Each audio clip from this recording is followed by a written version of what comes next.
Hello SpaceX fans, we're back with another video for you to quench your thirst for all things space.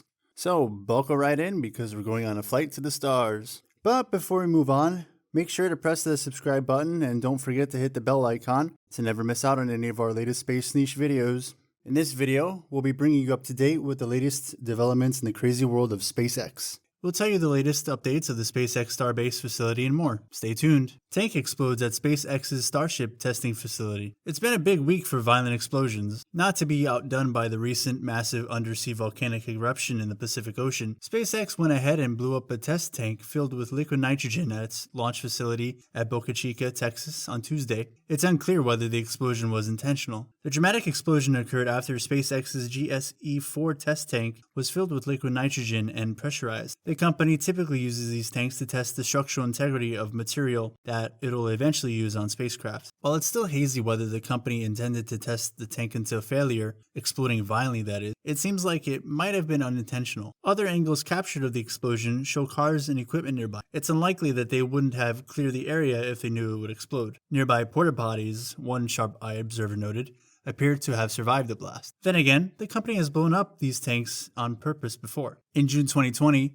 it blew up a tank to test out a Starship prototype, so it could have been completely intended. Of course, explosions are part and parcel when it comes to SpaceX. The company has a history of its rockets blowing upon its launch and landing pad. Regardless, it's pretty cool to see one produce massive clouds of nitrogen rather than humongous fireball. Super Heavy booster Aero Covers is fully installed. For the first time, SpaceX has more or less installed a full set of Aero Covers on a Super Heavy booster prototype, designed to protect the booster from both itself and Earth's atmosphere during ground testing, liftoff, ascent, and re-entry. Super Heavy's structures amount to thin steel shells mounted on metal box frame. The most obvious Aero Covers slide over the top of 6 racks of equipment installed on the outside of Super Heavy's aft end, giving the booster a sort of utility belt of hydraulic systems, pressure vessels, avionics, and heat exchangers. Unsurprisingly, these racks are fastened with electronics, composites, and thousands of feet of wiring and thin plumbing, none of which are particularly suited to sit a few dozen feet from the fury of 29 to 33 Raptor engines or near the leading edge of a hypersonic re-entry vehicle. Aside from the steel they're mounted on, it's likely that every system located on Super Heavy's utility belt would begin malfunctioning or be destroyed outright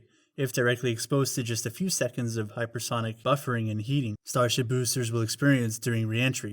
Unlike Falcon boosters, which almost always use re-entry burns to slow down and create a sort of heat shield with their own exhaust, SpaceX is theoretically designing Super Heavy to survive the full force of re-entry without an extra burn to cushion the blow. To survive re-entry and still land in good enough condition to enable anything close to the same-day reusability, which is SpaceX's goal, every ounce of at-risk equipment installed on Super Heavy's exterior will likely need to be carefully shielded. In theory, that's the purpose of the Aero Covers SpaceX has only just begun to fully install, let alone test, on Super Heavy B4. Before Booster 4's most recent installation on the orbital launch mount, SpaceX did install covers over a pair of hydraulic and heat exchanger racks, but left all 4 composite overwrapped pressure vessel, or COPV, racks and an umbilical port uncovered. After B4 was removed from the launch mount for the third time, on December 30th, both covers were uninstalled. On January 14th, 2022, though, SpaceX rapidly installed all 6 covers for the first time and began sealing each cover's exposed corners. On January 17th, SpaceX even installed aerodynamic surfaces around Booster 4's protruding umbilical cord, smoothing out any hypothetical airflow around the device. Prior to main Aero Cover installation, SpaceX also added at least a half dozen small boxes seemingly designed to protect a number of thin metal probes that pierce through Super Heavy's tanks and skin and are connected to avionics boxes. Additionally, while less visible, teams also worked to finish Super Heavy B4's Raptor heat shielding with a large number of similar sheet steel covers and panels. Without official photos from SpaceX or another lift onto the launch mount, it's impossible to know if Booster 4's Raptor heat shield is fully closed out, but the shielding that runs around its circumference appears to be finished. As it stands, Super Heavy B4 is likely just a few parts shy of true completion and is about as ready as it'll ever be for static fire testing.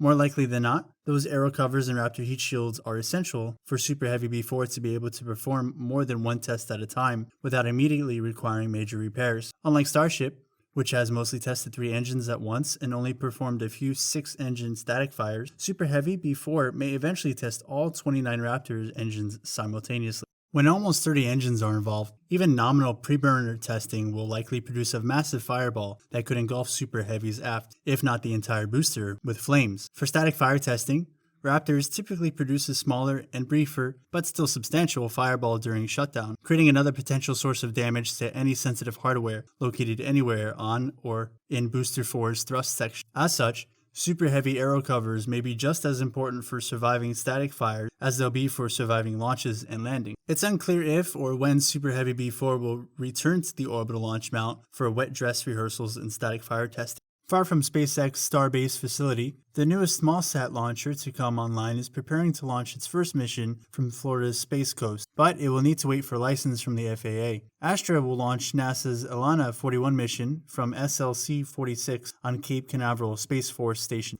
hopefully this month.